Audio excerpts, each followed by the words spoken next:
Hey y'all, really quickly, spread the word, send this everyone you know to our 6 old faithful subscribers. Make your family subscribe. Just turn off notifications. We're trying to change platforms to YouTube Live. We want to do it live because we're a little bit over the fakeness of AI. And we want you guys to see us fail in real time and, just face plant like we normally do. It's cool. We have a barrier to entry though, and that is 50 subscribers on our YouTube channel. We're at 35. Send, share, just click. Link will be in show notes. Thank you kindly. Hi, Liz. Hi, Rachel. I'm like playing the Jeopardy song in my head. Do, Seriously, do, do, do. it makes it so much easier since we're super like lo-fi and low. Like if I have to go back in and edit sound, I'm like, oh my God, my day is so much harder. And I'm like, it's just easier if we start from like a clean slate and it's like, Yes, here's the sound. yes, Yeah. yes. And I'll have to cut off like the very beginning of that, but it makes it so much simpler that way. Yes. I just use my Mexico chapstick. Mexico chapstick. Lavender. Oh, that sounds Lavanda. Yeah, it's pretty much Burt's Bees, but lavender. Anyway. cool. All right. Well, how are you? I'm good. I'm tired and sore and falling apart, but I'm getting better, I think. Although, um, I just watched working a 99-year-old lady like jump into the swimming pool off a diving board. I was like, y'all ready to prepare for this shit because that's gonna be me in what 44 years. I'm gonna be up there and be like 99. I'm going to the swimming pool. Oh my gosh. Just gotta keep moving, right? Yes. That is all I can do, Otherwise you stop and you die. So It's pretty much the I secret. will I will keep moving, but I definitely feel it. I've got to figure out how to get my like all of my functions working properly. This fucking menopause is like the worst thing. And I mean, until you're in it, I don't think you understand because you hear people talk about it and you're like, okay, that sounds horrible. But then when you're actually going through it, it's like, what the fuck? So let me tell you what I did. Yesterday, day before. So I am Time is irrelevant. it is my brain is just like gone. Like I have no freaking brain lately. I'm like I don't know where it is, but I need to find it and put it back in because like I can't remember anything. But anyway, I was trying to mix something up and so I needed the beaters. And I Like a hand mixer? yes, like a hand mixer, but the little two little things that go in the hand mixer. So anyway, I'm like looking everywhere for them. And I went to make coffee and I go back to the drawer and I'm like, where the hell are the beaters? So I pull the drawer and we live in this old house that like the drawers don't stay. So like if you pull them too far, they're coming out. Dump the entire contents of the junk spoons, spatulas, all that kind of shit on the floor on my toe, which was super painful. So then I'm like in there cussing and Randy walks in, he's like, what the fuck? And I said, I don't know where the beaters are. I have looked everywhere. And he's like, freaking roommate 3. He instantly like thinks that one of our kids, which roommate 3 cleans my house sometimes, so she puts stuff up sometimes where she thinks it goes, so instantly he thought she had put it in the wrong spot. Nope, she did not put it in the wrong spot.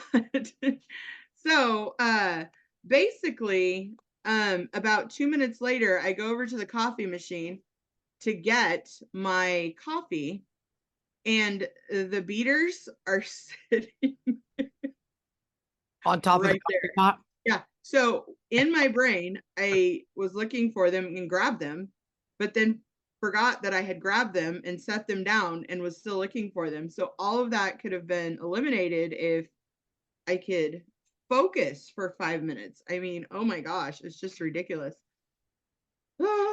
So yeah, I totally, well, I don't fully understand because I'm not quite there yet. I'm sure it'll happen soon enough. yeah. There is news on that. I'll let you know in a bit, but that's an Okay. off air conversation that I'm a little concerned about at the moment. How's your Okay. knee from roller skating? It's okay. I'm very certain I bruised the bone, so I still cannot really weight bear on my knee. Like I can't Okay. stand on my knee. Yeah, Yeah. like I can't kneel down. Sure. But again, I have full range of motion. I know these things. I'm the best PT I know. So I'm like, okay, I have full range of motion. I can fully stand on it and weight bear on the leg, so Right. it's not structural damage. And then I can fully flex and fully extend the knee. So there's nothing, I didn't tear, ligament or, none of that. The thing I was worried about is if I fractured the actual kneecap, the patella, like the bone. Mm-hmm. And I may very well have, but I'm very good at healing. Usually, I think. How long has it been since you went roller skating? Well, what did we go? Friday night? Oh no, we went Saturday night, which was absolutely a blast. I forget like how much culture, like roller skating. Oh Like, my God, there is oh my God, it's it's a a whole whole thing. thing. Like there's, Yes. like when you go to a country bar Line dancing. and they have Yes. line dancing, like there's a Yeah. whole entire like subculture of that for roller skating, which is Oh, absolutely like absolutely. it's mesmerizing. Yes. It's gleeful, it's joyous. It's like, Yes. the TV series Glee, where it's like the choir, musical shit. It's just Yes. it's fun. And next time, partner and I both really enjoyed it. We probably went for about 2.5 hours. And then we were both like, okay, we're kind of gassed. Like, and that was after Yes. I played volleyball that morning for about 2 hours. And then we had a day and we went out and did some things. And then we went and roller skated. And yeah, about 2.5 hours, we were like, okay, we're done. Yeah. But it was really fun. And if we go again, which I think we probably will, this Yeah. is I don't know if I told you this, but we did it's really fun actually. We did a jar, like a mason jar thing, like at the end of the year, and we both put a ton of like activities and stuff to do in it. Ah. Like all over the place. So some of them are like, mostly just things to do. So like if you're like, oh, we're sitting around, we've got a night off, we can do something. There's things that you wouldn't necessarily like, oh, what do you want for dinner? That whole thing where you're just like, Right. eh. I don't know. And What do you so want? yeah, we put all those things in there, and then we've been pulling them out, when we're like, oh, okay, hey, let's do a jar thing tonight. And we pull them out and then we go do them. And then like the ones that mic down. The ones that we really like, we're gonna put in one pile, like to maybe use again later. And then the ones that like don't work out, or kind of like maybe time constraints or something weird, we might ditch and put off for a different time. But anyway, it's kind of a fun, easy, like personable way to like do things that are like we wouldn't have gone roller skating. Like we would have been like, no, maybe I don't know. You'd get all indecisive about it and shit. And I was just like, this is really like, okay, we pulled it out of the jar. I had on the thing like roller skating or ice skating. I kind of left it open based on what's available. A lot of the ice rinks around here have like leagues that play in them a lot. So there's more ice rinks, but in the ice rinks that are around here, there's less available time. Gotcha. So there's only like, okay, Saturdays from 1 to 3 p.m. is the open skate times for those. And I feel like that's the same with bowling, because there's so many like league nights and stuff. You can't just go, I'm going bowling, because it could be a league night. You know what I mean? You have to go on specific nights. So that's kind of So the roller rink was nice. It was like open all day Saturday from like 1 to 10 p.m. The only problem was next time we go, I'm gonna go when it's adult skate only, because there was like the reason I like fell in the first place was I was trying to avoid, they give these kids like this little walker thing, and it's like a triangle shape, like it looks like a walker, only it's like a triangle, like PVC pipe with wheels on it. So like little kids learning, or even some adults, which was fucking hilarious, are rolling around the rink with like this little walker thing, like old people, until they get their, wheel legs about on. them. Yeah. And That's then funny. Problem is that these kids will form a line across the whole thing. So then you have nowhere to go, and you don't want to like knock a kid's Plow a wheel child off of their little like walker. So you're trying to move in and out of them a little bit. And I'm like, okay, next time let's go when it's just adult skate only. Yes. But yeah. Anyway, I fell right on my kneecap. I thought I may have broken it. I don't know. But if it is broken, it's healing. So whatever. It's not structural. I can still use it. And I just have to take it easy. How are you healing up? I am. You are. Well, and I then am when you went back to healing. the gym though, so right? Yeah. I haven't been to the gym in 2 months because I had that freaking surgery. And then I You hurt your wasn't supposed knee to do after anything that for too. 6 weeks, and then I just kind of pushed it a little bit more.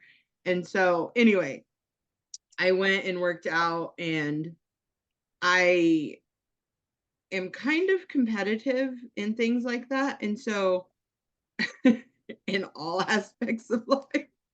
And so anyway, I was like, oh, I can do what I did 2 months ago, picked up 40-pound dumbbells, and I'm like, I can do chest press with this. And I was like 2 reps in and about to freaking die.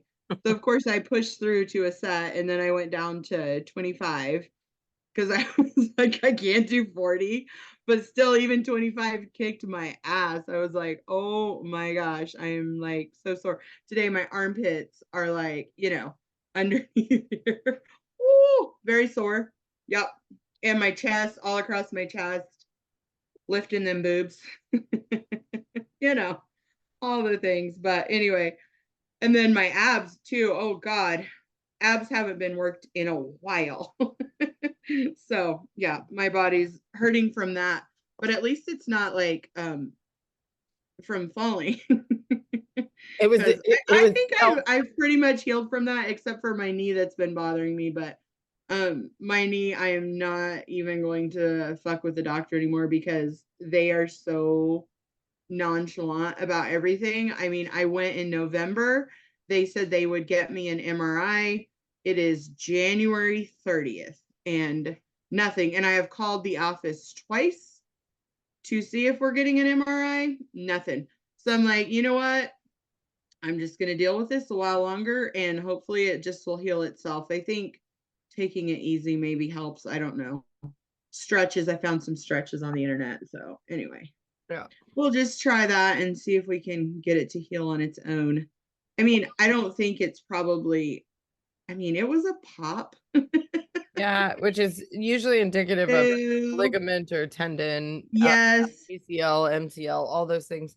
And if you partially tore it, then it may not. Yeah, if it's just partial, maybe it'll just heal. So yeah, you may not need surgery. Taking it easy is probably the best. Yeah.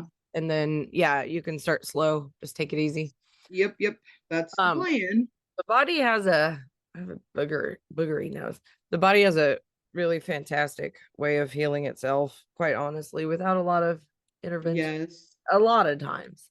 Mm-hmm. Anyway, so what are we doing today? We're gonna talk a little about relationships. Oh, okay. I'm on the wrong day. Cool. Okay. That's fine. Let's do it. Is that cool? Yeah, I was thinking we were gonna do the other one, but that's fine. Let's do it. Okay, let's do it. Do it. So, define a relationship. A relationship can be with a person, an object. Let's see. I looked it up earlier. The way in which 2 or more concepts, objects, or people are connected, or the state of being connected. So like, you've got a relationship between you and your landlord. You've got a relationship between Your bed. you and your bed. Oh my God. I want a better relationship with my bed. Food. Food, yes. Relationship with food. Alcohol.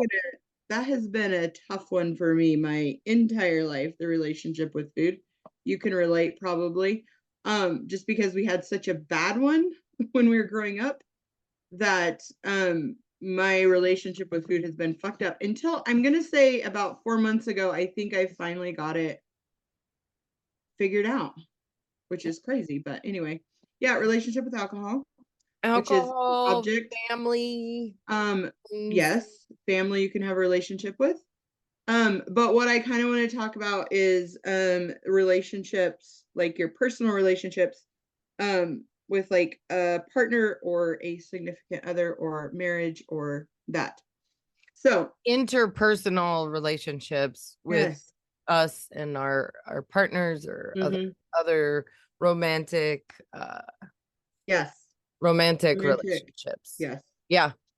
And So you need to give that a good solid background in terms of our site yeah, right. because of that growing up. So I met my husband inside of the cult. He was not in the cult very long. He came there and we met. Short dating life. We were married on the anniversary of our first date. 1 year. So 1 year between the first date you went on and the date you married. Yes. Yeah, that escalated quickly. I didn't realize that. But I mean, what is your other options if you're in a cult? Okay. Yeah, but you have to describe that in itself because that for anyone who's listening and doesn't really understand it, it's complicated in terms of right. So you're not, there's no physical touch. There's no this is an adults. As adults, correct. As over 18. Yes. No like phone calls. You could talk on the phone for 20 minutes. We never followed those rules. We did, however, follow the no touching rules. We had, if you went on a date, it was a chaperone date with a leader in the church. So if you want to move that relationship to the next level, I mean, basically it's marriage. There's one option. Well, okay, and that is like so extreme, right? And it is probably one of the most extreme ones that I know of. Like right. even like my friends who are in or were in like even the well-known like IFB churches and stuff, like they had some dating in high school.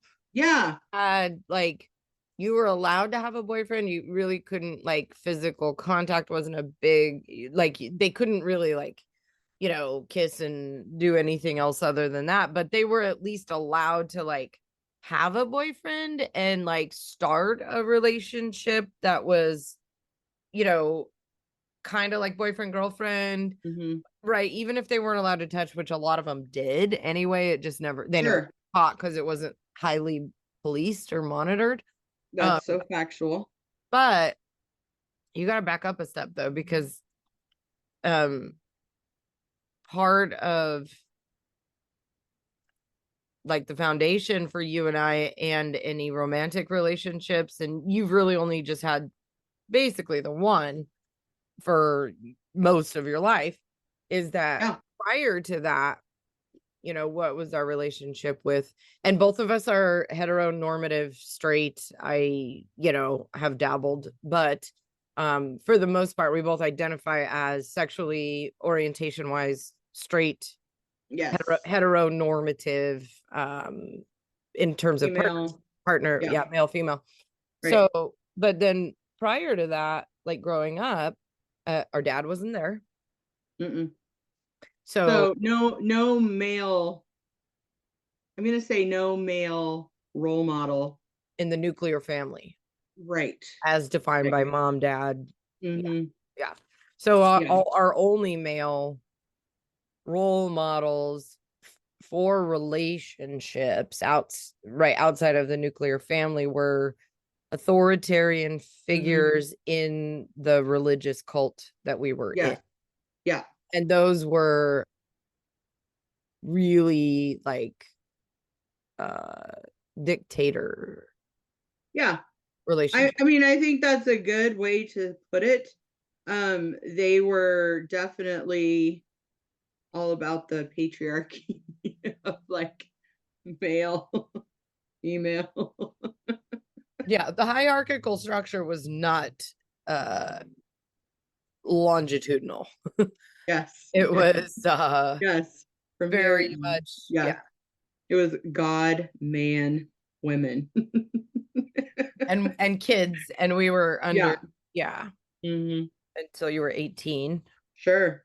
And then, what type of relationships were they um healthy? Were they helpful? Oh yeah, no. I mean, of course, you're taught that that's healthy and that's normal, but looking back, you can go, wow, so not healthy and so not normal. Um, I find that, and after I was married, Randy said this to me one time because I would say, do you care if I do this? Or can I do this? And he's like, you're a grown ass adult. You know what I mean? I remember him saying that. He's like, you can do whatever the fuck you want. I'm like, okay.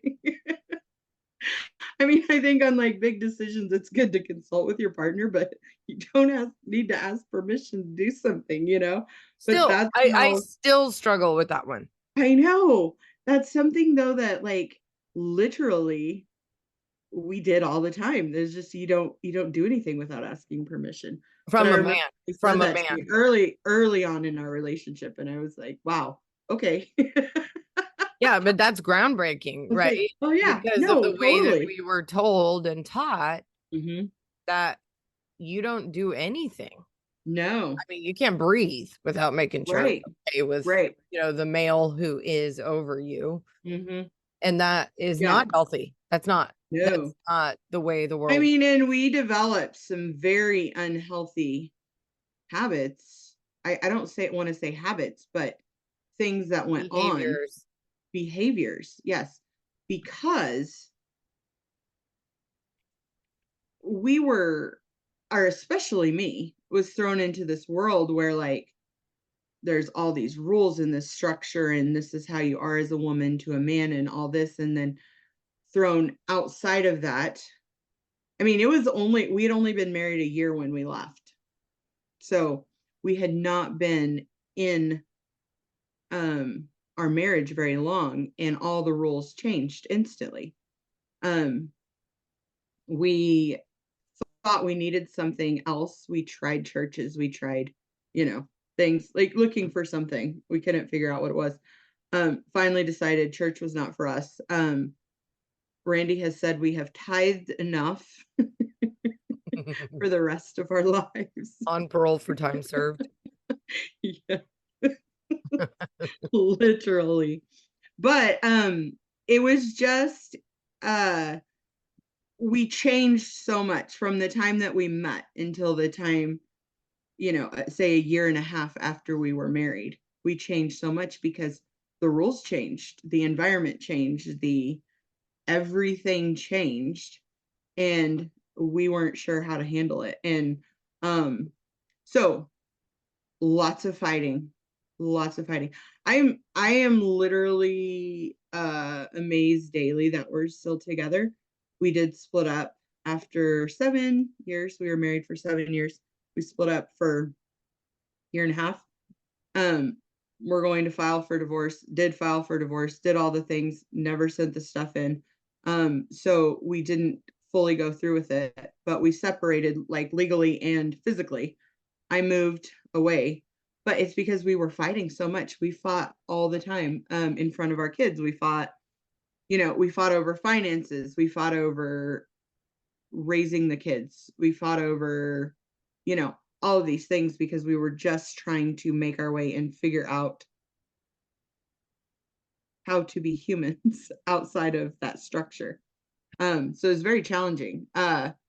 I think when you're raised in a structured environment and then it would be like, you have a dog that is like in one place, in this little yard, and you take them to like a park and they just go nuts and run, peeing all over everything, doing all the things because we were experiencing life. I hadn't drank, so we started drinking, smoking, like all the things that you didn't experience. And Drinking, it changes your smoking, behavior. fist fighting, dirty talk, things that make you walk Walk the dirt. the dirty walk.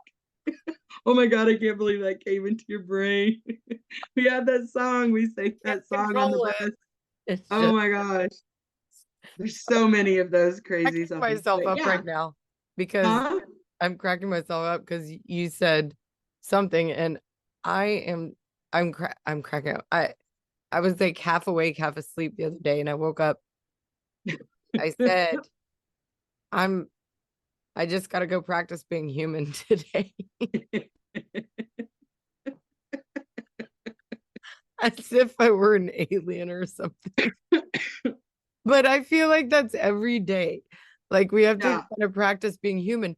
But I think you and I grew up not being human No. for a long time. And then when you actually get to experience being a human, Yeah. it's kind of like the floodgates go out and then you're kind of like deciding who you are, in fact, again. Like I think you Yeah. guys had to figure out your identity within each other and Absolutely. the world. And then We weren't the same people we married. yeah. And the people we married, we didn't even know who we were when we got married. I mean, I for sure didn't. Randy, before we met, had, he went to college, had his drinking, fighting, all those days. He had sex before marriage with No, he had not. That's right. no, he didn't. He was scared and terrified. He told me He had the getting somebody opportunity pregnant. to, though. Yeah.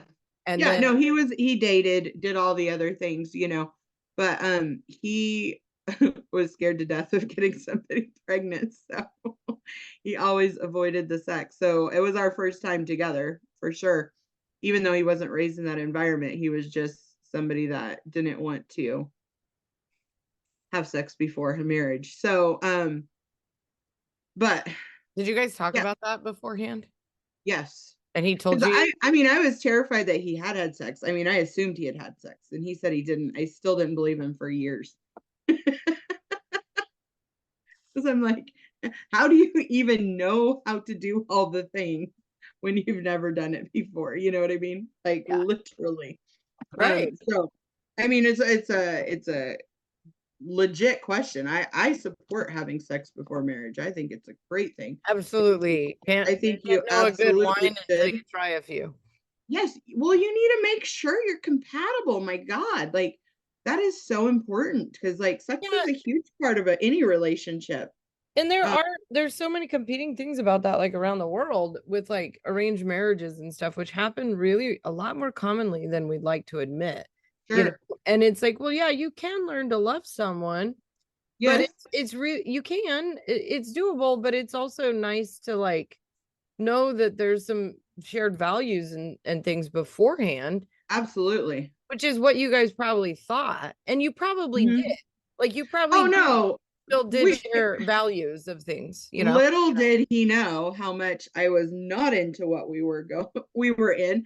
I Right. mean, when I saw him, and I write very openly about this in the book, but like he was my way out when I saw him come in, because he came to a singles activity which I was on, and we went to a baseball game, and he showed up. His brother was inside the cult already, and he showed up because he had just moved to town, and I was like, oh dude. First of all, there was definitely an attraction there, physically, and then the second attraction was, this guy's not from here. This is my ticket out of here. I'm not kidding. I was like, instantly. I mean, I told one of my girlfriends that we were on the thing with, I was like, I'm gonna marry that man. And I fully pursued him. And definitely married him. So but it was, I mean, he thought that we were in it for the long haul. When we got out and started talking, we were like, holy shit. We should have talked about this like long time ago, because we would have been out of there way before even the straw that broke the camel's back for us to leave. Yeah. Was why we left. But there was, you may have then ended up still married, but maybe not outside the cult, or maybe outside the cult and not. right. Yeah. Maybe not have so many issues. Who knows, 20 hindsight is always 2020. But we struggled for years, So just trying, because we changed so much. And we talked about that. We're like, we're not the same people we were when we got married. Neither one of us were. well, I mean, you were also really super young. I mean, and naive. Yeah. He's 8 years older than you. 6 years older. Yeah. 6. Yeah. And I was like, you were still pretty young though. For both. Yeah. No, I was 19 when we got married. Right. And that's babies. I mean, you're still babies at that point, and right. He was probably about the same. He was the same maturity level as you had you been a normal 19-year-old. You weren't a normal 19-year-old because you were raised in this really oppressive environment. Mm-hmm. So you were probably 16, in terms of like a secular view. Mentally 15, 14. Developmentally in your secular education. Sure. However, he was still pretty young too. I mean, that's pretty young even in today's terms. Right. Married, he but was 25 when we got married. So oh my God, you guys were babies. I know. I look at wedding pictures now. I'm like, holy shit. Yeah. We look so young. I look so young. Literally, I'm like, wow. But yeah, it's not only that, like, because I do know I have met and I do have friends who were married virgins. I do. It's not, I mean, it is pretty uncommon. Yes. It's not like, oh, you were the only one or anything. However, I would draw that back and say, it's not just that you were a virgin. It's that you guys hadn't kissed. You hadn't held hands. You hadn't really even like gone to first, second base. I know. It was like nothing. And then you got married and went all in and had a honeymoon baby. So that's a pretty big fucking deal. That's a big deal. Yeah.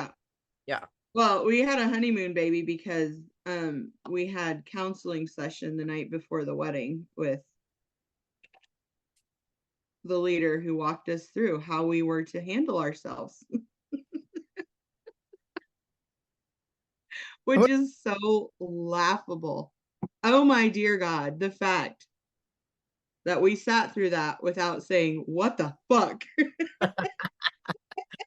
I don't know how you did it. Is mind-blowing, because I mean, like, looking back at it, and even we've talked about it, my husband and I were just like, what in the world? Like, he was a sick bastard, man. That man was sick. Anyway. Well, we can leave this up to the viewer's imagination, but I imagine that that's why his son was such a pedophile. Pervert. Yes. Pedophile. Yes. That's a good. Yep. That's probably 100% true. Yep. So, but you guys, that's one of the things I really like. I mean, you guys have been together, what, 25 years? No. How 97. 26. So that's one of the things, like, over that time period. I mean, you guys have had ups, you've had downs. Sure. But I've always admired that, like with you and Randy, is that, you have had all these problems, but you've both had and you did have one big setback, I think, which is really fucking normal. But you've always managed to work it out. And I think that I think that we have, after our split up, we made a point that we had to communicate. Because I was, in my brain, still back in the cult for many, many years, as far as communication goes. And so it was very hard for me to communicate what I actually meant. And when I did say stuff that came across wrong, I would just break down in tears when he would say something that was like, yes. And I mean, even still now, I'm super fucking sensitive. So like, it happens still, but we're able to like talk it out, and generally we communicate pretty good. I think I'm a better communicator than Well, he is. and it's about like how often, you know, the communication. You can just say, oh, we need to be better communicators, but never really define it. It's like, Right. what do you need to hear? Do you need me to listen? How often do you want me to communicate? Yes. Do you want me to communicate about every single little thing, or are there patches of that I think you have important to to you? communicate. And Yeah, you've got to I know that. communicate when you have an issue with something. That's the hardest part, is when something is bothering you, you have to be able to say, hey, that is bothering me, and we need to figure out how to make it not bother me, or how for you to change it. Yeah, Because because those are the I'm not things going to that be start. unbothered by it right now. It's like pissing me off. So we need to figure out how to not let it piss me off, or how you can change so that, I think our biggest thing when we got back together, because Randy had a lot of anger issues where he would lose his temper like pretty intensely, I'll say that. So, he would punch a hole in the wall, or, throw something. Like, he had a lot of problems handling his anger. And so when we got back together, I said, I cannot live like that anymore, because it literally makes me crazy. My mom was kind of a yeller when we were growing up. We also had a lot of with my violence. kids. We had a Yeah. lot of violence in our growing up, and that Mhm. was from corporeal punishment. You know, we Yeah. were spanked, we were hit, we were slapped, we were. Right. Yep. So, I mean, some of those things trickled into me where I think, well, this is the way to handle it. And I realized over time in doing it wrong, that this is not the way to handle it. Yeah. When the kids got older, it was much easier for me to um not do those things, because there was bigger, I'm going to say, with my kids in general. So there was more, what's the right word, where like you could take their phone away, or you could do something else, which was much more effective than I call that currency. currency. That's the word I was looking for. It is currency because Yes. you can't physically abuse a child or verbally abuse them and not have that have consequences. And no, it does, And 100%. who they are as a person, but you can show them consequences with things that they value, which is taking the phone, or Yes. sitting in your room So without electronics. Yeah. yes, it's definitely true. I I handled like, disciplining or whatever, like the other ways of hitting and things like that a bit when they were young, because it's what I knew. I was thinking this is, the thing to do, but it definitely was not effective. It just made things worse. And then if I were to yell, that wasn't effective either, which I knew in my brain, because my mom, that was how she communicated to us, was a lot of yelling. And so I hate yelling. I hate it to this day. If somebody yells at me, I'm like, nope, shut down instantly. I walk away. I'm like, nope. Yeah, can't do it. One time at one of my previous jobs, there was it was my last job. We were having a like leadership meeting or something. It was some kind of meeting anyway, and they wanted us, or my boss wanted us to watch this video of this guy. And I turn it on to watch it, and the guy is standing from a pulpit screaming. And I was like, nope. Instantly shut down. And I said, I'm not watching that. And he said, oh no, you need to watch it. It's about gossiping. I said, I don't care what it's about. Not watching it. The guy's screaming at me. No, not doing it. And he was like so offended that I wouldn't watch that. I was like, no, I don't have to sit here and listen to anybody yell at me. And like, that is definitely not something that, and as I got older as a mom, I definitely got better at like learning that your kids don't react to that kind of thing, or they don't they don't react well, and it doesn't work. Yeah. So you have to do stuff, but I I mean, all of my kids now have noticed that like I've changed so much. And as the years go on, I get better and better, and I'm just growing as a human. But I literally was so lost, I think is the right word for me. Yeah, and that goes back to like what I was saying. It was like you were trying to figure out who you were. Yes. No, I didn't know at all. I didn't I even think I figure. probably didn't know who I was till I was in my 30s, well into my 30s. And you hadn't figured that out, and then you were thrown into the throes of motherhood, being a wife, Yes. and then figuring out who you were outside of that strict religious environment. And that was all, coming to a head all at once, which is overwhelming to say the least. Yeah. Yes. Yeah. Well, and I don't really have any I don't have any relationships even close to that, because I'm like, again, I was like, I've always been in admiration of you and Randy, because you guys both have committed to working through it, because it does take two. Like you both have. That is the biggest thing about a relationship. Yeah, that's huge. You do have to have two people. Yeah, and it doesn't. It's nothing to sniff at. Like, in my relationship with roommate 4's father, who I was briefly married to, and we have a child together. So of course you have to have a relationship with someone you have a child with, because you're still raising the child together, whether or not they're involved or not. It's still that still child's there. Biological parent, whether they're in prison or in the picture.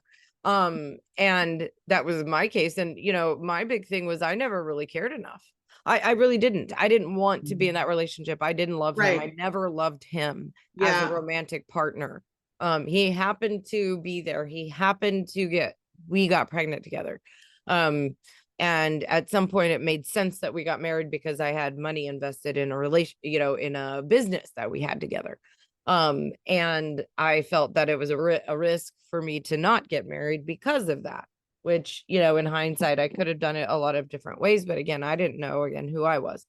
But I also had many, many years outside the cult to try and find out a little bit more who I was. I will give the grace to that relationship, and that the logistics of it and the financial stability that relationship gave me allowed me to find myself a lot more than it would have had I tried to do it on my own and without the assistance of that relationship. So there is something to be said. I just screwed up the video. There we go. There is something to be said for the fact that allowed me the grace and the space and the time as I was figuring out who I was and becoming a mother, but often, well beyond, because roommate 3 is 6 months older than roommate 4. So Liz's youngest is 6 months older than mine.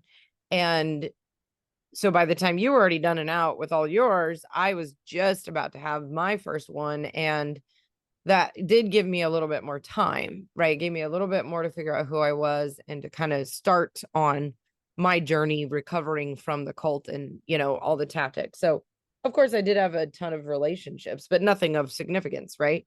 Sure. And I think I've only had three. I'm on my 4th major relationships, meaning over a year or so. So the roommate 4's dad, my baby daddy, that was the first one, and that's just riddled with issues. I mean, he was still is not a stable person.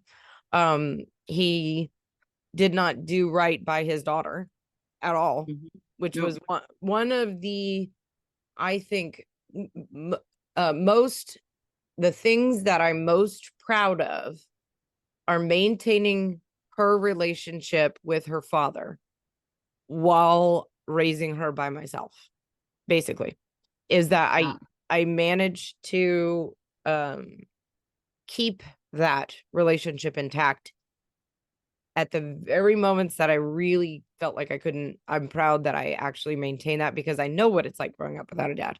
And I know how important that relationship becomes over time, and that a girl into a kid for sure. And a girl in particular needs, at certain times in her life, that father figure, influence, and voice in that.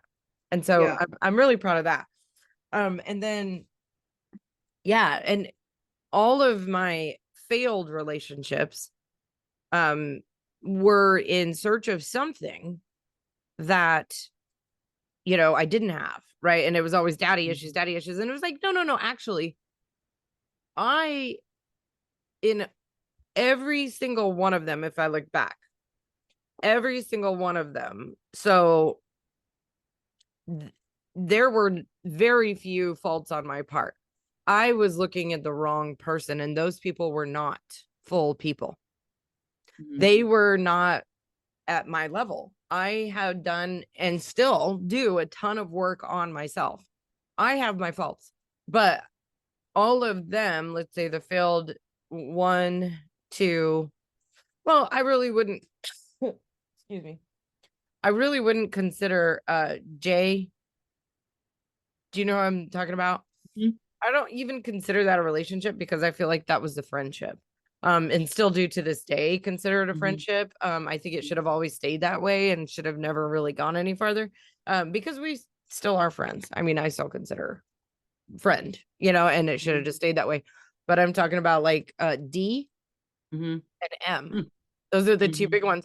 They were just not full people. They were not whole people. They had massive psychological and emotional problems that they had not dealt with yet. And then those came out in the relationship with me, because I am a person who I'm like, I am transparent. I am going to poke and say, what is this? I'm sorry. What is that? What's going on right now with you? And why is that bothering you? Or this bothers me. Can we talk about this and figure it out? And if they're not at a relationship level where they can sit down and talk with me about it, then I'm like, I'm spinning my wheel here, trying to do my best by me as a whole person.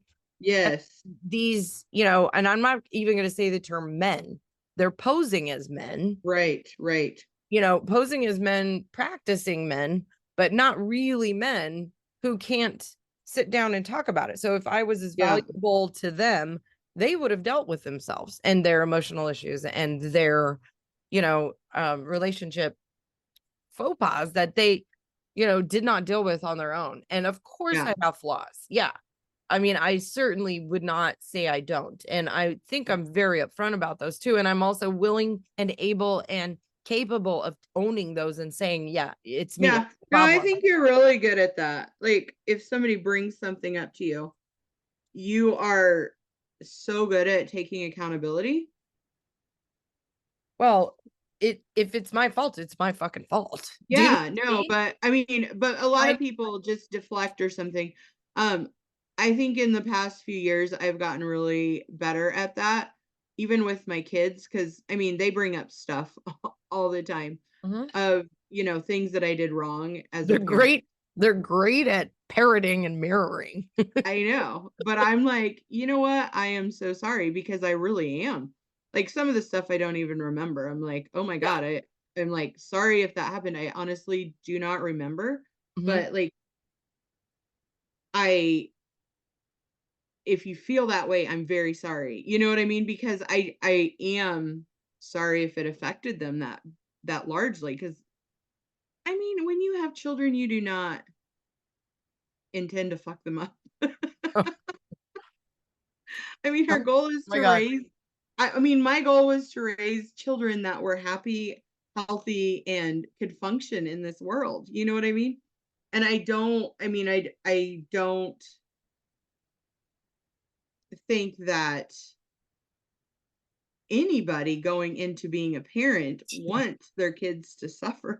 So, do you know what I mean? Yeah, I was listening to I mean, I know there are horrible parents out there that like give birth to a child that, they don't want, and then they treat them like shit.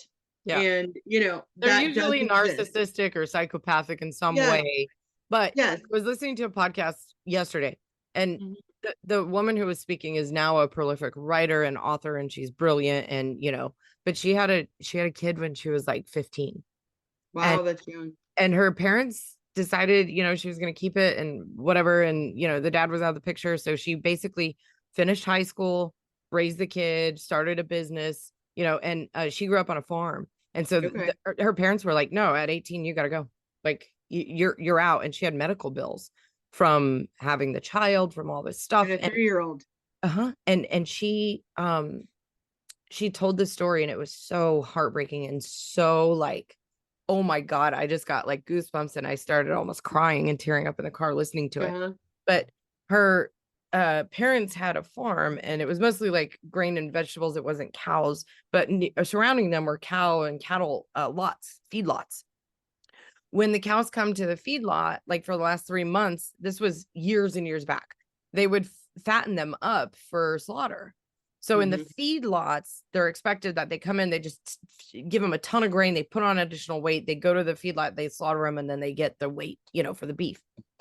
And what happens is if they come into the feedlot and there's a female, right, a cow that has a baby, then there's nothing, they can't do anything for the babies. So the babies just either like, because the mom's gonna die, they die. The baby cows just die. Okay. So they went around to all the farmers in the area that do the cattle raising, and they said, hey, if you get a cow in that has a baby, can you let us know? And then she said, like, the first night they get a phone call, and so they agreed with this with all the farmers. They got a phone call. Yeah, we got one cow. And she was like, I brought the cow home. It was in the back of the truck, and I actually didn't even want it to be in the back of the truck because it was so weak. And she like put it in her lap, and they got it home in the kitchen, and she put it down and gave it a bottle, and she said that first night was just the one. And then she was like, by the time we were done, she's like, then we got another phone call, another phone call, another phone call.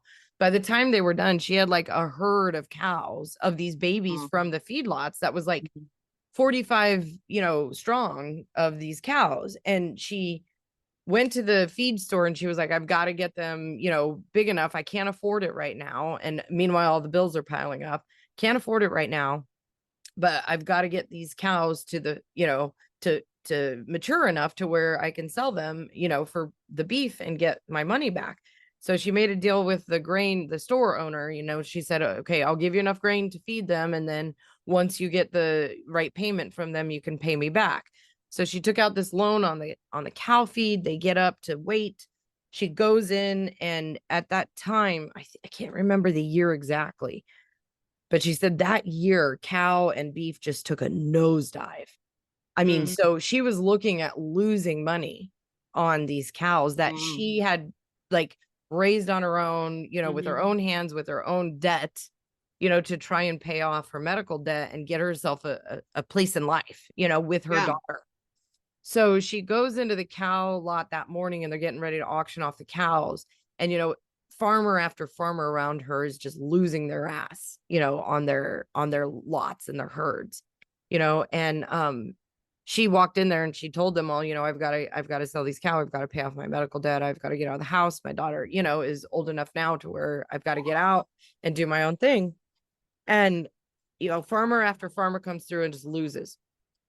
Her cows go up for this auction, and they start bidding, and farmer after farmer bids her cows, and they just kept going until she just made a killing on these cows, because every single farmer in there was like rooting for her.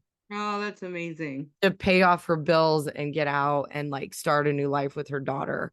And they all had contributed, both from the birth of these cows on their cows lot to her putting them through to this thing and giving her the opportunity. And she said, to this day, and she went off and got her degree and, is writing and is a published author and all this stuff now. But she's like, to this day, I think back to that specific time where all these farmers from around me came.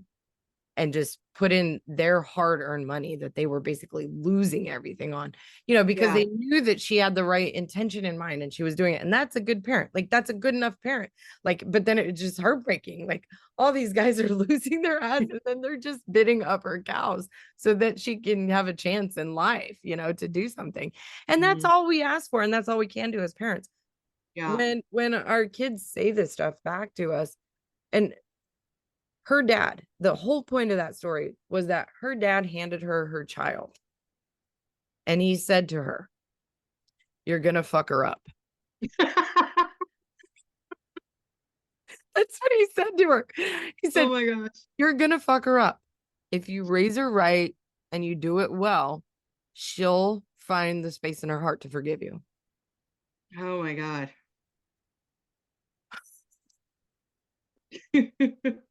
Right? And I'm Yes. just like, I'm about to sob listening to this whole freaking Right? story because I'm like, yes, it's so true though, right? We're all going to fuck them up some way. Yeah. Some way or another. There's nothing we can do or we didn't do that's not going to do that. It's just going to happen.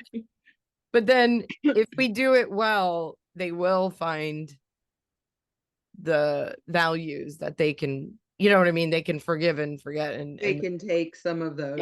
Yep. Because nobody does it right. There's no fucking manual. Nobody I tells us. know.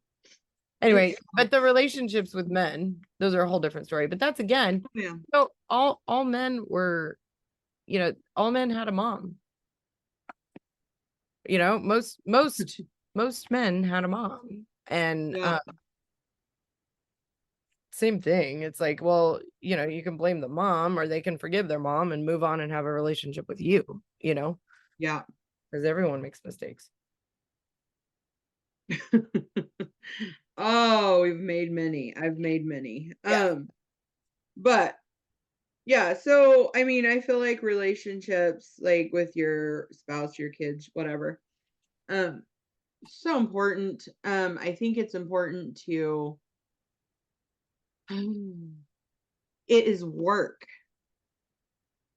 That's the biggest thing I think with a relationship is it's not always easy. What kind of work? Like, you have to do things you don't want to do. That could go so many ways. You want to talk specifics here? No. Yes, I'm gonna be specific. So, like, you know, for instance, you know, things that drive you nuts that may not drive somebody else nuts. Like, okay, so like when a guy shaves, let's just go here in the bathroom and leaves whiskers in the sink and it drives you fucking insane. Just fucking wash them and shut up.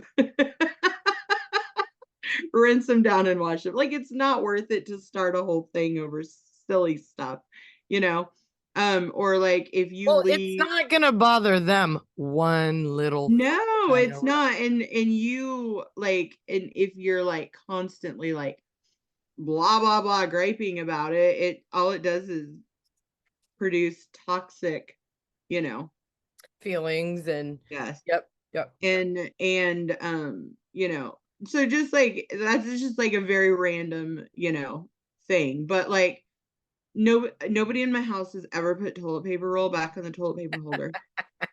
Literally the fact. I mean, honestly, I like so I feel like I'm constantly filling it up. And you know, you can say something 50 times and nobody's going to change, and you just have to go, okay, I'm just going to do that.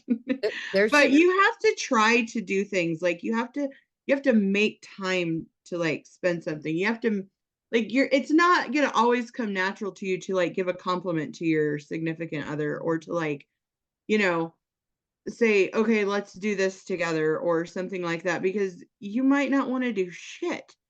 But putting in the work, what I mean by that is just like spend the extra time, make the compliment, put a card in there somewhere, you know, do something nice. Go out of your way to do something nice every day. I don't always do that. I do try and do that often. But you have to, it doesn't just naturally come, you don't naturally have a good relationship. And if you want it to last, I feel like you have to do the little things and also let the little things go sometimes. Yeah. Yeah. So, Yeah, well, I defer to you on all of those things. In terms well, of, I mean, you have a significant other now that how long has your relationship been? I'm going to say a year. Has it been a year? 16 months. Okay, 16 months. Over That's 16 pretty months. impressive. We're Yeah. about on a year and a half. It's really impressive for you because It is well, the impressive well, part that for it's still me, going so great after so 16 months. yeah, and I say that I've only had, well, biological father was one, but I really don't count that. I wasn't in Yeah. love with him. It wasn't a romantic relationship for me. It was a almost purely Right. transactional thing, which is not a relationship.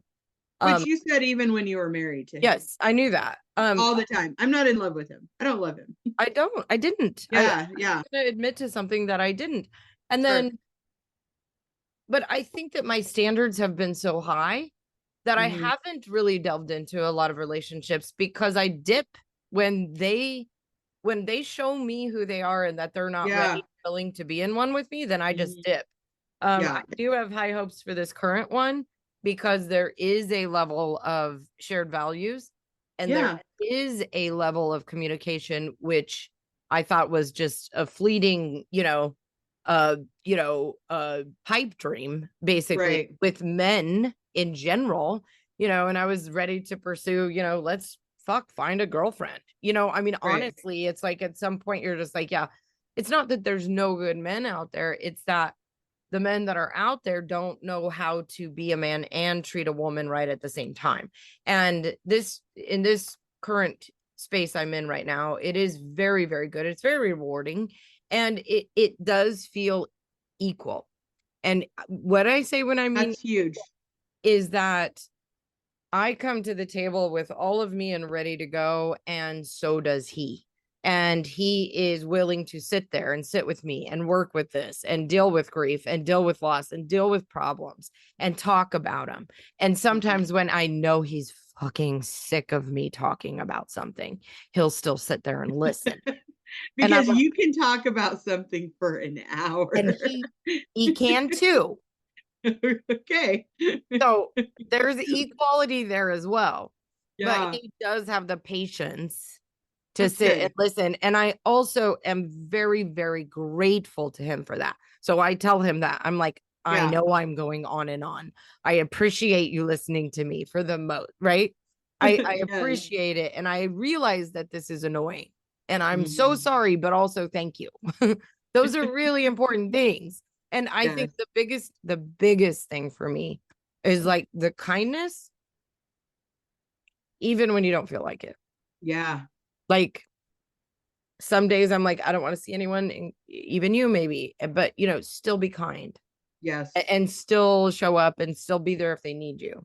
Yeah. Because they would do the same for you. And I think Right. that's really, really important for me, value wise, is like, yeah, I'm gonna show up and be there. And I know you do the same for me, and the beauty of being at my age and his age, and that roommate 4 is out of the house and he does not have nor can't have children, is that we can focus on it in a different way. Mm. Yes. We don't have to raise children. We don't have to Right. figure out who we are. We know who we are. We know exactly what we want. And I'm like, Yep. here's what I want. Okay, here's what you want. Okay, most of those things mash. Great. Yep. If you need something outside, of that, then you've got friends. I've got friends. We can go do those things on our own outside of that and still be fulfilled within what we have together. And that's really, really been beneficial It's important. for mental health. But Yeah. it can't be everything. And we both realize that. And that's really Yeah. important too, is that I need my work. He needs, outside stuff that all has to work too. You can't just obsess and be only this. And that's, really key. I think that's important too in a relationship for sure, is to have other Friends and interests, groups. Yeah. friends, things outside, because We can't be the end all be all for one person. Nope. And so that's important anyway. Do you remember how hard of a time we gave mom when she at one point decided she may decide to date someone? Because just a audience, our mom never dated until we were all like out of the house. Out of the house. Yeah. Like really didn't at all. At one like point. Not a date. Nope. Well, no, she did do the one. Graham? Oh, yeah. Graham? It was a singular, yes. One time, and we gave her such a hard time. We were such assholes. We were assholes. Yes. Anyway, it's pretty commendable because she didn't do it because she knew she had to raise kids, and that's a pretty tough choice to make. I mean, and I think in a certain way I did the same thing. I mean, because I really didn't introduce, I mean, let's say I dated, but I wasn't in a relationship, just the two, really. Which didn't work out well. But, you know, in some sense, I did have that higher responsibility of raising my child too. That was, you know, priority to anything else. So yeah. Something you didn't have to deal with, really. Nope. Thankfully. Anyway, well, I think we're done-ish. Are we done? Did we do this? I think so. I think we did the thing. I think we talked relationships a little bit. There's so much that could be talked about. I know. We always like barely such a broad subject. So, you know, just giving thoughts and feelings and how we were, and also, you know, it makes me want to go off on the stuff that's going on with the docuseries thing. The new thing. We can talk about it because we're going to be talking about it in the public realm if we want to. But yeah, you know, people coming out of a cult are vulnerable in emotional, absolutely, socioeconomic, oftentimes, because that's a part of it, and emotionally, psychologically, and to be, you know, manipulated again. And basically, you know, this is the docuseries that we interviewed Kathy, and Kathy was on. The producers are now trying to have a spin-off show. Currently casting for. Yes, for dating, which is mind-blowingly wrong. When you've been in a so messed up. Let me pull up the wording specifically, actually, because I have it. Okay. Which says it all, actually. It says everything you need to know. It's mind-blowing. Is that it's basically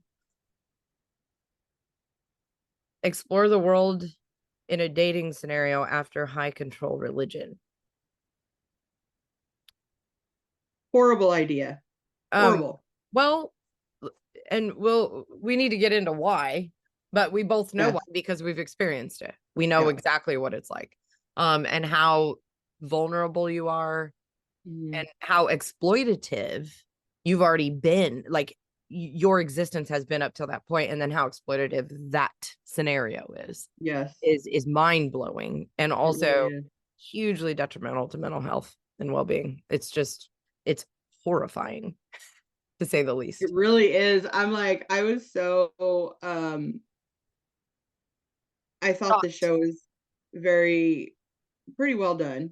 I did too. I think it was. And until they started that, and I thought, what the actual fuck are they doing to these people? So anyway, quite a hard turn in the wrong direction, but you know, money sells. I'm sure it'll sell. And you know, capitalism, yay. Anyway. All right. Well, don't fall. I won't. You don't either. Be careful on those roller skates. I will avoid children. Okay. But yeah. It's best directly on your kneecap on a wood floor. Yeah. We'll talk at y'all next time. If you need to find us on social media, Facebook and Instagram. TikTok is just on my TikTok. I usually post some stuff. And then sistersdeclassified@gmail.com if you want to reach out. We'd love to hear from you. Talk it out. All right. Bye. Bye. In 1998, I was the whistleblower in a massive pedophilia case involving the Independent Fundamental Baptist Church, Cornerstone Baptist Church in Colorado Springs, Colorado. I was the lead key witness in a case that took down an entire network of child abusers.